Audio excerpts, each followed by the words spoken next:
What's going on, guys? Welcome to another video. I'm your boy NarikChase, and in this video we're going to be reviewing Spider-Man Brand New Day.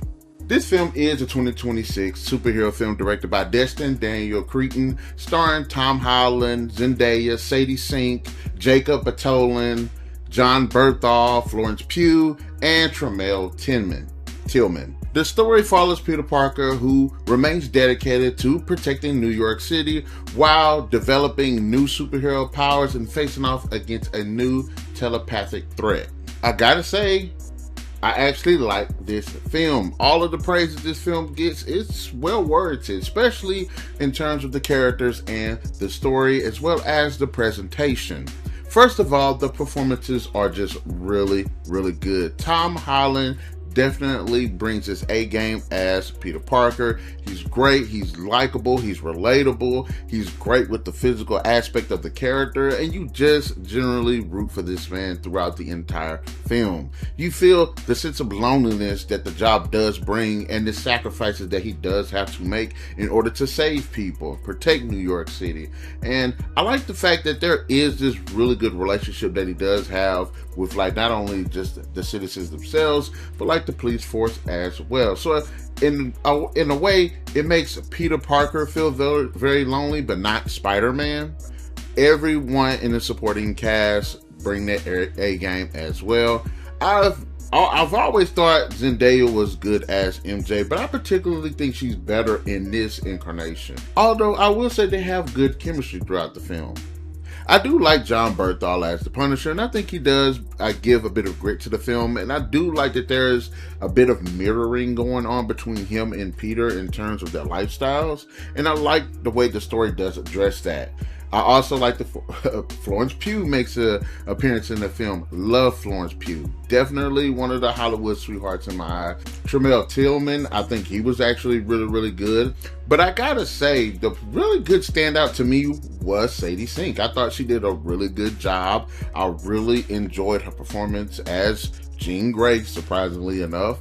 I do like the fact that there is a bit of chemistry between her and Peter that develops throughout the film. And for the things that she does do, despite the fact that you're not excusing what she does, but you do understand why she did it. So I do understand her character. And I like the way that her powers are utilized throughout the film as well. The story itself is really good. There's a really strong emphasis on loneliness and how people deal with loneliness and dealing with the loss of loved ones in their life. And I think at the heart of the film that is a really good message about how you deal with that, with loss and loneliness and just being afraid to step out there into the world and introduce yourself.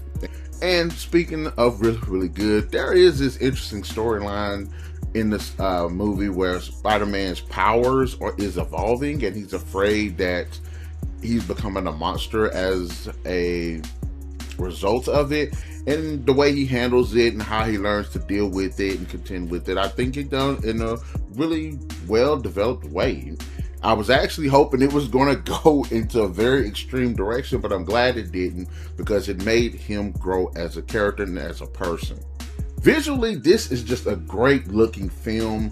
It just looks great. The wide shots of the city look really good when you see Spider-Man doing his thing, regardless of him swinging. I like the practical look of him swing, so you see some moments where he's actually swinging. I thought that was really good. You can definitely see some inspiration from the Amazing Spider-Man films in terms of the swinging.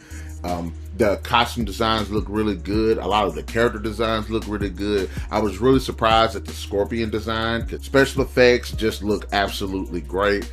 Got to give to it, this Spider-Man film has some of the most intense and best fight sequences in a Spider-Man film. They are absolutely great. I like the creativity that they have with it, especially with the use of his new powers that he's getting. It comes off almost like the black suit with his aggression and stuff, and it looks pretty cool. But all in all, this is a great looking film, and not only is it a great looking film, it's a great sounding film. The sound design is actually really good. There are some good songs in this film as well. The soundtrack definitely does help with the hopeful moments that we see in the film, the darker moments that we see in the film, the more emotional moments that we see in the film. this is definitely a great movie to look at, but it's not saying that I don't have problems with the film.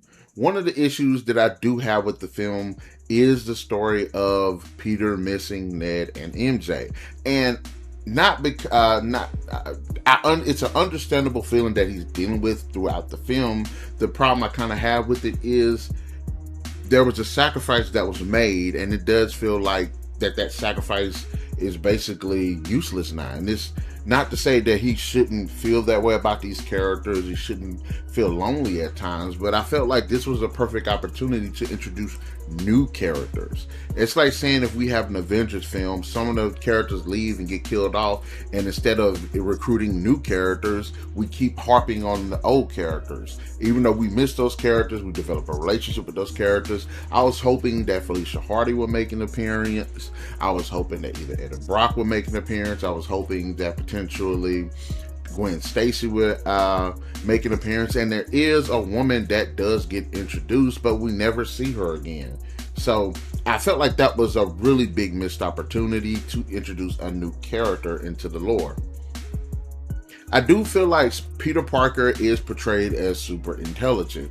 However, I will say I feel like they're leaning a little bit more into the Iron Man, Tony Stark vibe of the character, because he relies so much on technology. Even while he was trying to figure out who was behind everything and how they were using their powers and stuff, it wasn't like he figured it out. It was the technology that did a lot of the heavy lifting. So I really wish they'd pull back on their over-reliance on the technology, because it feels more like Tony Stark than Peter Parker. And of course, everybody knows at this point that Sadie Sink plays Jean Grey.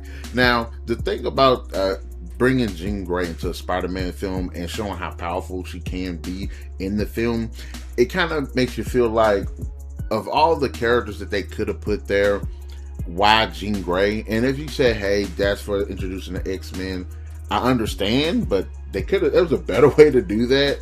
I feel like Jean Grey as the villain was a good story. It just seemed kind of out of place. Having said that, this was just a great film. There was a lot that I did like about it. Hell, the hand is in the film, and kind of how the hand is handled is a little bit weird too. Although I will say the fight between the hand and Spider-Man was definitely one of the absolute best fights in a Spider-Man film. Not only the Spider-Man film, but in like a superhero film. It's creative, of elements from both parties, and how to utilize them together is incredibly creative. But having said that, guys, Spider-Man Brand New Day is a great film. All the accolades that's coming to it definitely deserves it. It's got great performances, it's got great action, it has a message that it wants to tell, a good story, and visually it's just a great film. It's what you expect from a sequel, earning more exploration into the world of a character that's growing into his own and becoming the protector that he knows and wants that he can be. There are emotional beats that definitely help ground the story and just make it relatable to everybody, pretty much. Having said that, Spider-Man Brand New Day definitely deserves 4 out of 5. I definitely like this film. It's probably the best Spider-Man MCU film, and I definitely would like to see more going forward. Guys, in the comment section below, let me know, what did you think about Spider-Man Brand New Day? Did you like it? Did you not like it? Who was the best character in the film? Who was the worst character in the film? And do you think that the Jean Grey story actually fit? Anyway, be sure to hit that like, share, subscribe, and that notification button to get the best of what you got going on this channel, and we'll definitely catch you guys later.